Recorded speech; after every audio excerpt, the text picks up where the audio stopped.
السلام علیکم۔ میں نے آپ کو پچھلے ایپیسوڈ میں شاید بتایا تھا کہ میں نے کیسے میرا تعارف ہوا ایم کیو ایم سے، کہ ایم کیو ایم کے لیے فنڈز اکٹھا کرنے کے لیے الیکشنز 1988 میں بیگم سلمہ احمد کے زیر نگرانی ایک کمیٹی بنی، حق پرست تعاون کمیٹی، جس کا میں حصہ رہی، اور ہم جو فنڈز اکٹھا کرتے تھے وہ روز ہم جا کے الطاف حسین کو دیتے تھے 90 پر۔ تو اسی حوالے سے میں آپ کو بتانا چاہ رہی تھی کہ حق پرست تعاون کمیٹی میں کام کرنے کے بعد ہمارا تعارف الطاف حسین صاحب سے باقاعدہ ہو چکا تھا۔ جلیل اور ہم اپنے آپ کو افلاطون سمجھتے تھے۔ ہم دونوں ایم کیو ایم کا حصہ نہیں تھے، اس لیے ہم دونوں کے پاس بہت سے آئیڈیاز تھے کہ ایم کیو ایم کو یہ کرنا چاہیے، وہ کرنا چاہیے، اس کی کیا مجبوریاں ہیں، وہ کن حالات سے گزر کے یہاں تک پہنچے تھے، ہمیں نہیں معلوم تھا۔ لیکن ایک چیز جو ہمارے اندر بس چکی تھی، ایک نشہ، کہ ہم روز گھنٹوں وہاں بیٹھیں اور اپنے خیالات کا اظہار عظیم احمد طارق، الطاف حسین یا ڈاکٹر عمران فاروق سے کریں۔ جس چیز نے مجھے بہت متاثر کیا وہ ایم کیو ایم کی عوام کی بے لوث خدمت تھی۔ مہاجروں کی شناخت، ان کے مسائل اور حل، شب و روز کی گہما گہمی نے ہم دونوں کو اسیر کر لیا۔ میرا رجحان کبھی بھی سیاست کی طرف نہیں تھا۔ میں چاہتی تھی کہ ایم کیو ایم کو جو بچے اسکولوں میں پڑھتے تھے ان کے لیے ایسے مراکز کھولے جائیں جہاں وہ پاکستان کے ایلیٹ نوجوانوں کا جو پرائیویٹ اسکول سے پڑھ کر نکلتے تھے ان کو جابز اور ان سے جابز اور زندگی میں مقابلہ کر سکیں۔ آپ کو پتہ ہے گورنمنٹ اسکولز اور پرائیویٹ اسکولز کی پڑھائی میں کتنا فرق ہوتا ہے۔ تو میں سمجھتی تھی کہ ضروری ہے کہ ہم اپنے بچوں کو انگریزی اچھی سکھائیں تاکہ وہ ان لوگوں کا مقابلہ کر سکیں، ان بچوں کا مقابلہ کر سکیں جو کہ پرائیویٹ اسکولز میں پڑھتے تھے۔ اور پھر ضروری تھا کہ ووکیشنل ٹریننگ سینٹرز قائم کیا جائے جہاں کوئی ہنر ان کو سکھایا جائے تاکہ ان کی زندگی بن سکے۔ تو اسی سلسلے میں نے سلیم شہزاد جو کہ ایم کیو ایم کے سینٹرل کمیٹی کے رکن تھے، ان کو میں نے اورنگی میں جگہ دلوانے کے لیے 7,000 روپے دیے، اور میرا خیال تھا کہ وہ جگہ لے لیں اور وہاں پہ پھر ہم بچوں کو انگریزی پڑھوائیں گے۔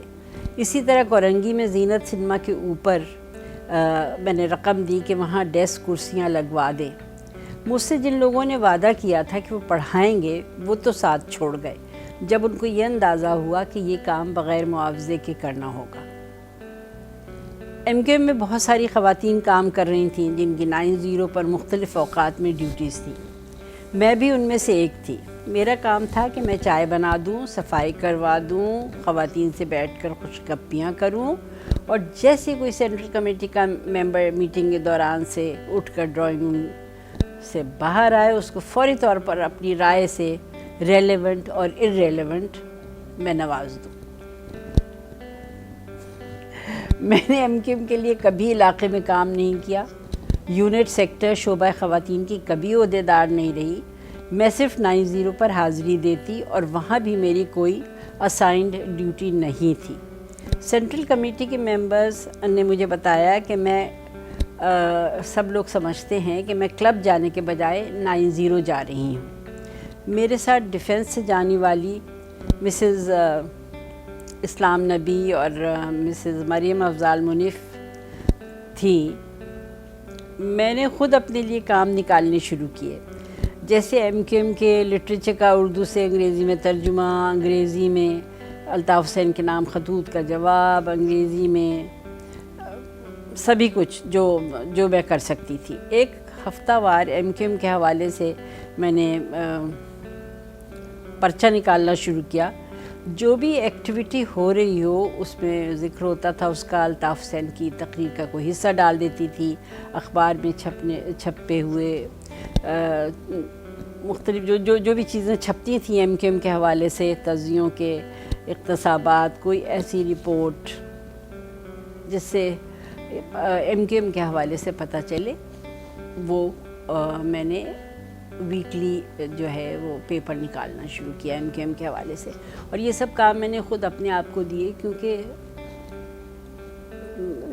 وہ تو ایم کیو ایم تو سمجھتی ہی نہیں تھی کہ مسز نسرین جلیل جو ہیں وہ کچھ کر سکتی ہیں، کیونکہ ایک مخصوص بیک گراؤنڈ تھا میرا، اور میں جلیل کے ساتھ آتی تھی تو سب مجھے ٹالریٹ کرتے تھے، لیکن وہ نہیں سمجھتے تھے کہ میں کچھ بھی کر پاؤں گی. I was just socialite basically for them.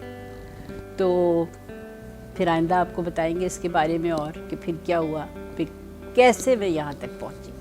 تو یہ بہت لمبی داستان ہے، آپ دل تھام کے رکھیے. Thank you.